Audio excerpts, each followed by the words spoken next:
বন্ধুরা, মুখোশ কিচেনের নতুন একটি রেসিপিতে আপনাদের সকলকে স্বাগত জানাই। আজকের তো কবিগুরুর জন্মদিন, তাই ওনাদেরই পরিবারের থেকে পাওয়া একটা ওনাদের বিশেষ জনপ্রিয় একটা পদ, এই যে পোস্ত দিয়ে খাসির মাংস কষা, এইটা আমি আজকে তৈরি করে আপনাদেরকে দেখাবো। এখানে খাসির মাংস রয়েছে 500 গ্রাম।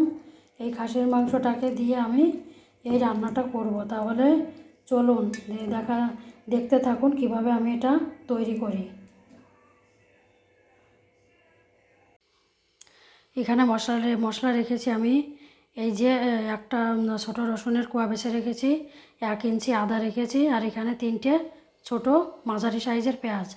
এগুলোকে আমি এখন শিলে ভালো করে বেটে নেব। এই মাংসটির রান্নার মেন মশলা হলো শিলে বাটতে হবে। এগুলোকে শিলে বেটে রান্না করতে হবে, তাহলে মাংসটা খুব ভালো হবে খেতে।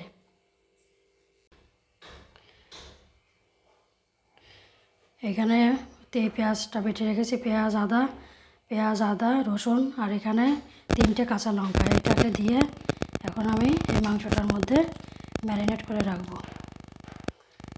পেঁয়াজটা দিয়ে দেবো, আদাটা দিয়ে দেবো, এই রসুনটা দিয়ে দিলাম, এখানে দিয়ে দেবো লঙ্কাটা। এগুলো সব একসঙ্গে দিয়ে এখন এখানে আমি পরিমাণ মতো লবণ দিয়ে দেবো, 1 চামচ লবণ দিয়ে দেবো।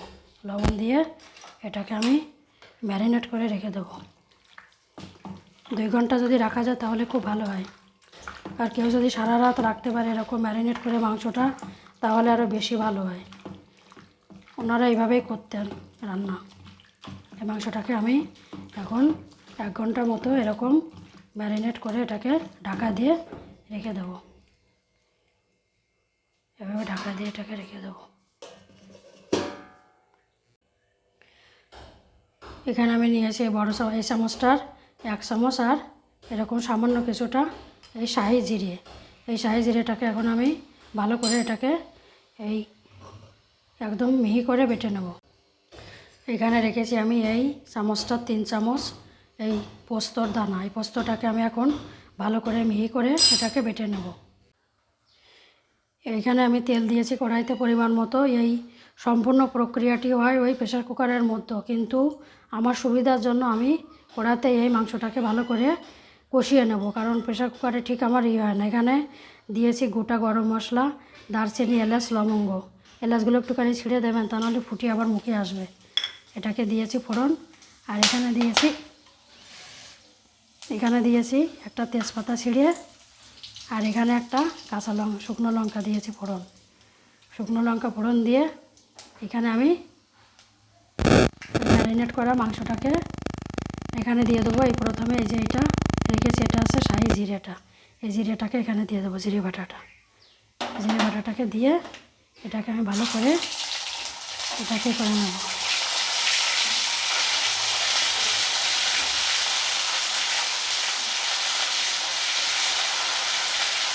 এই মশলাটাকে ভালো করে আমি কষিয়ে নেব। এখানে এই শাহি জিরেটি আমার কষানো হয়ে গেছে। এখন এর মধ্যে এই মাংসটাকে আমি দিয়ে দেবো। মাংসটাকে দিয়ে এটাকে আমি ভালো করে কষিয়ে নেব। কষিয়ে নিয়ে তারপরে এটাকে আমি পোস্তটা দিয়ে ফের কষাবো। কষিয়ে তারপরে প্রেসার কুকারে দিয়ে দেবো। ওটাতে দিলে না আমি নাড়তে পারি না প্রেসার কুকারে, এই জন্য কড়াতে দিয়ে আমি এটাকে আগের থেকে এটা কষিয়ে নিচ্ছি। কষিয়ে নিয়ে প্রেসার কুকারের মধ্যে দিয়ে দেবো। আর আপনাদের যাদের অসুবিধা হবে না তারা প্রেসার কুকারেই একবারে করে নেবেন। মাংসটা আমার কষানো হয়ে গেছে, তেল ছেড়ে দিয়েছে। এই যে এখন এটার মধ্যে আমি দিয়ে দেবো এই বেটে রাখা পোস্তটাকে, এর মধ্যে দিয়ে দেবো। পোস্তটাকে দিয়ে আবার ভালো করে আমি ওটাকে ভালো করে কষিয়ে নেব। আবার একইভাবে কষিয়ে নেব।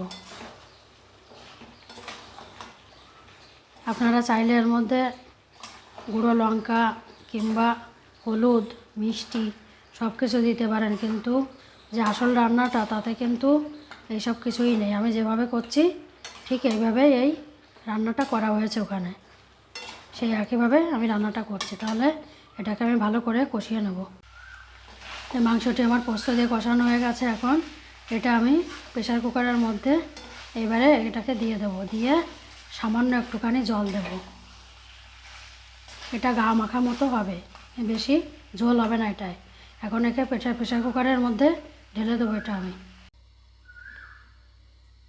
এখানে দেখুন এইটাকে প্রেসার কুকারে ঢেলে এরকম অল্প পরিমাণে জল দিয়েছি, দিয়ে এটাকে এখন আমি 4টে সিটি মেরে নেব। 4টে সিটি মারলেই এটা তৈরি হয়ে যাবে। মাংসটি হয়ে গেছে, এটাকে আমি এখন এই গামলাটাতে ঢেলে নেব।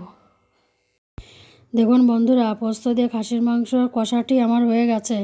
আমি সামান্য একটু ঝোল মতো রেখেছি, আপনারা চাইলে কষা তৈরি করতে পারেন। এখানে আজকে তো ছিল আমাদের প্রিয় কবি রবীন্দ্রনাথ ঠাকুরের জন্মদিন, তারই প্রিয় একটি খাবার এই পোস্ত দিয়ে খাসির মাংস। এটা আমি রান্না করেছি, এইভাবে আপনারা রান্না করবেন, এটি খুব ভালো লাগবে খেতে। আর এরকম রান্নার ভিডিও পেতে মুখোশ কিচেন চ্যানেলটিকে সাবস্ক্রাইব করবেন, লাইক করবেন, শেয়ার করবেন আর কমেন্ট করে জানাবেন কেমন লাগলো। আর আপনারা সবাই ভালো থাকবেন, নিজেদের দিকে খেয়াল রাখবেন সবাই।